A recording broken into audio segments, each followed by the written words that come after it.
माँ लक्ष्मी घर को आसबार यही सूचना मिली थाए। देवी लक्ष्मी आगमन पूर्व अनेक चिन्ह देखा आरंभ करे। यही चिन्ह गुड़िक सूचित करे जे आपण हठात टंका लाभ करिपारंती। आसंतु जानिबा यही शुभ घटना।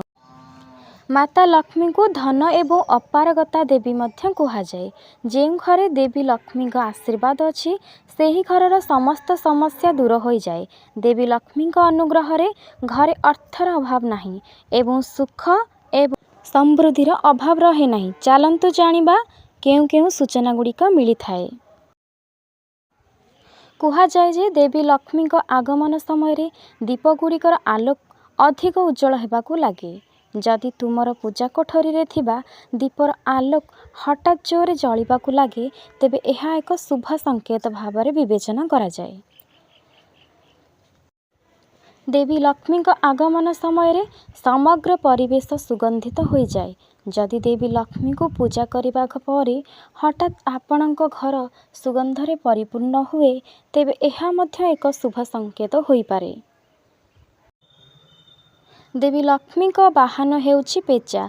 जदि आपण हठात घर कौन स्थान रे एक पेचा देखती तेबे यह मध्य देवी लक्ष्मी सह जड़ित एक शुभ संकेत भाव में विवेचना करा जाए। यह सूचित करे जे देवी लक्ष्मी शीघ्र आपणक घर को आसवाक जाउछंती। माता लक्ष्मी हेउछंती धनर देवी। तेणु जदि हठात आपणक घरे धन वृद्धि पाइबा आरंभ करे तेबे यह मध्य देवी लक्ष्मी आगमनर संकेत हो पारे।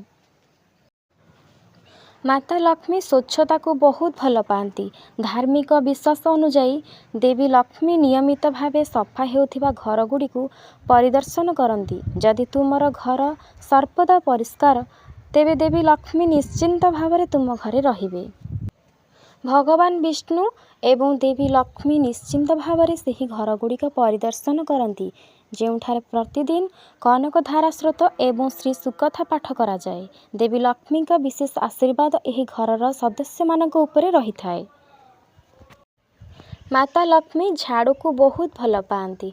जदि आपण सकाळे कौन स्थान को जाउछंती एवं आपण देखुछंती जे केही जणे रास्ता को सफा करुछंती तेबे यह अत्यंत शुभ अटे। यार अर्थ हेउछि शीघ्र आपणक देवी लक्ष्मी द्वारा आशीर्वाद प्राप्त हेबे। पूजारे शंख शब्द विशेष गुरुत्व रही। यार शब्द मध्य बहुत शुभ बोली विवेचना करा जाए। यहाकू सकाळु उठिबा मात्रे तुम कानरे शंख शब्द शुणिबा तुम घरे देवी लक्ष्मी आगमन को सूचित करे। जदि तुम्हें तुमर स्वप्न रे सापर बीन किंबा बिलरे साप देखा जाए तेबे यह अप्रत्याशित अर्थर संकेत अटे। यही स्वप्न कहे जे तुमे देवी लक्ष्मी द्वारा आशीर्वाद प्राप्त होगाकू जाउछ।